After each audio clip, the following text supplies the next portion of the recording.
turned out to be one of our favorite riding days. And the funny thing is, it almost never happened.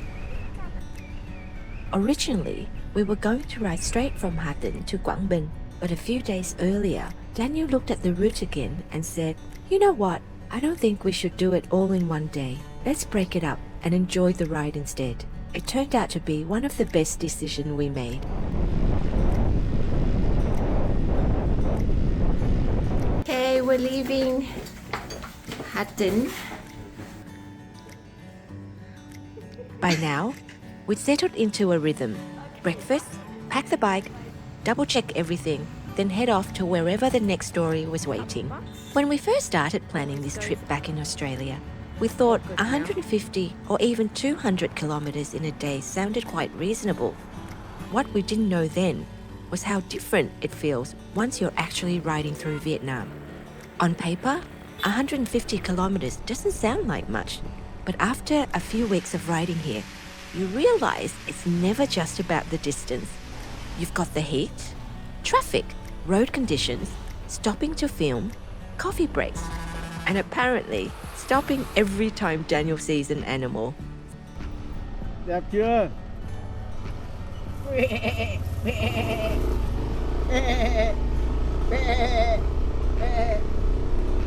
Somewhere along the journey, we stopped asking ourselves, how far can we ride today? Instead, we started asking, how far do we actually want to ride today?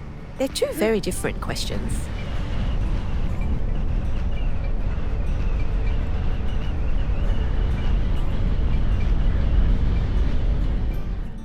Instead of heading straight to Quảng Bình, we broke the journey into shorter stages. Vũng Áng became our halfway point, and we spent the night there. Before we even left Australia, we made ourselves one promise. We weren't going to rush this trip. If we needed another day, we would take another day. That simple decision changed the way we traveled. It gave us time to enjoy days like this. And today felt like freedom. Once we left Hà Tĩnh city behind, the road became much quieter. There was hardly any traffic, just rice fields, mountains, and plenty of open road, so there's really no need to rush.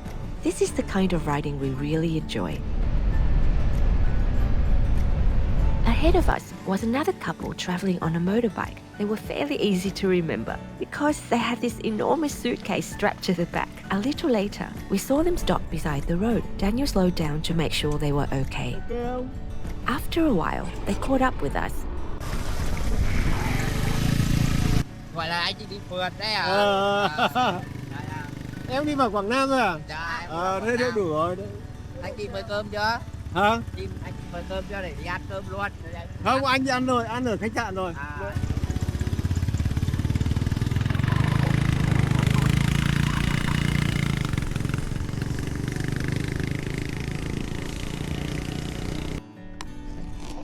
Water break.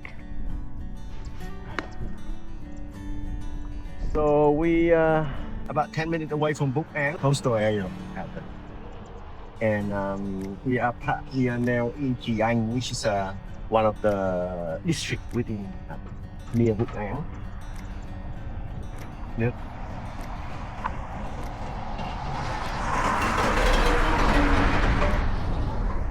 Scary. Very scary.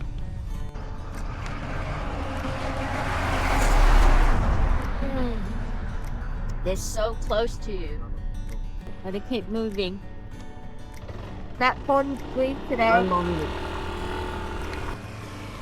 As we were approaching the hotel, we stopped for this buffalo crossing the road. Daniel wanted to go over for a closer look. I didn't think that was a particularly good idea. Goats were fine. Even cows are fine.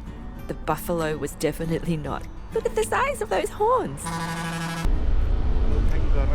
Eventually, we made it to Vũng Áng, about 65 kilometers for the day. We checked in. The receptionist mentioned they were short-staffed that day.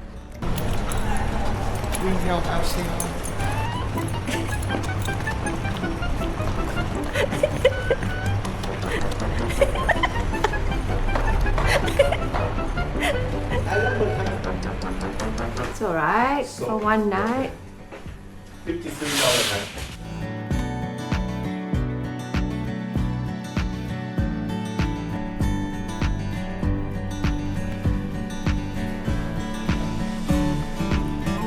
Once we checked in, food was next priority. It was already pretty late for lunch. We headed down towards the Vũng Áng port area and found Eo Bạch. Eo Bạch was all about fresh seafood. Very fresh seafood, including dancing squid, Daniel's favorite. Vũng Áng Nghệ An nhá, nổi tiếng là cái mực nhá. Mực nhảy để ăn sống luôn hả em? Mình trần lên mình luộc em. 5 gói này, mức hấp này. Cái bán thế nào em? Mức cái 1,8 kg ấy. 1,8 kg. Nói chung là mức cái hiện tại thì 800. Nhưng tùy giáo thời điểm. Có cái 600 rồi. Đây bao tiền một ký? Tôm này thì 550. Ghẹ thì 650. 2 con này anh nhé. Đây cho 3 con đi. 2 con này, 3 con này 5 lượng.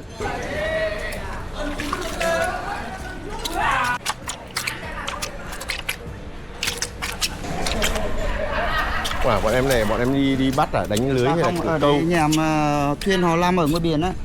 Là bắt đầu họ làm là bắt đầu họ để sáng, dân sáng là họ vào đấy.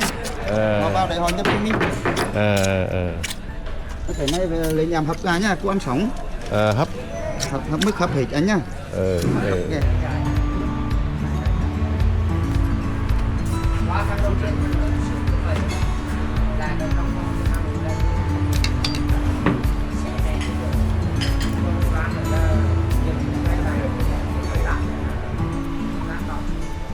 Thì nói hay thì bảo là cái con mực này nó ăn đồng loại, còn đi người mua 30 kg về hôm sau chỉ còn 25 kg, buổi tối cái đói là nó ăn không.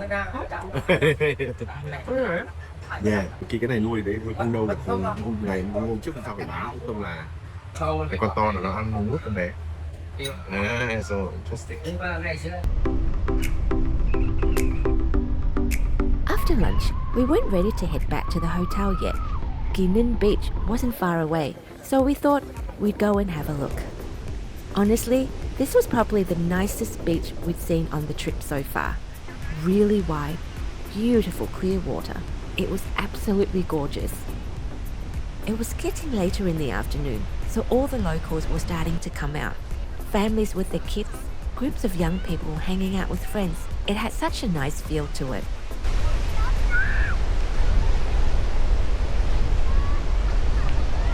We would have loved to go for a swim, except it was ridiculously windy.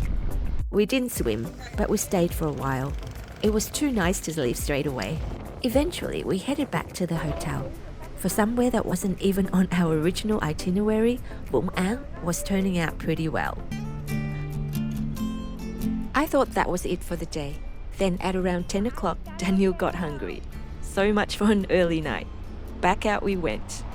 At that time of night, most places were already winding down, but we eventually found this little food store that was still really busy. Daniel ordered chicken congee, exactly what he felt like. 10:30 at night. Daniel's hungry, so we ventured out to find something to eat, and we just rode down the main road, and we came across this eatery. It was actually a very typical ending to one of our days. We think we were finished, then Daniel would get hungry. This time, we were really done. Looking back, I'm really glad Daniel changed the plan. If we'd pushed straight through to Quảng Bình, we would have missed this whole day. Well, that's it for this episode, everybody. We'll see you in Quảng Bình, which way exceeded our expectation. Be sure not to miss it. We'll show you why Quảng Bình is a must in your Vietnam itinerary. Xin chào!